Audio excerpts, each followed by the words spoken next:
சிலுக்கு சொல்ல மறந்துட்டேன். நம்ம பிகிலுக்கு பொண்ணு பார்த்தாச்சு. நான் போட்டதை நீ படிக்கவே இல்லை. நீ கேட்டதற்கு நான் தான் போட்டு இருக்கேன். நீ இப்பதான் படிக்கிற. எனக்கு இப்பதான் காட்டுதியா. ஒரு நாளைக்கு உனக்கு கூட வச்சுட்டு நான் லைவ் போடுறேன். என் கஷ்டம் என்னன்னு உனக்கு தெரியும். கமெண்ட் காட்டினா படிச்சுக்கிட்டே இருப்பேன். பொண்ணு பெயரு பப்பு. பொண்ணு பேர் பப்பு.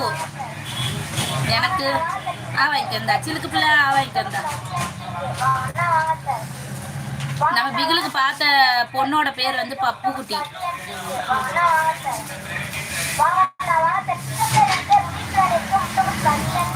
நல்லா இருக்கா? மதுரக்கார பொண்ணு. சிலுக்கு நீயும் வந்துடணும், ஓகேவா?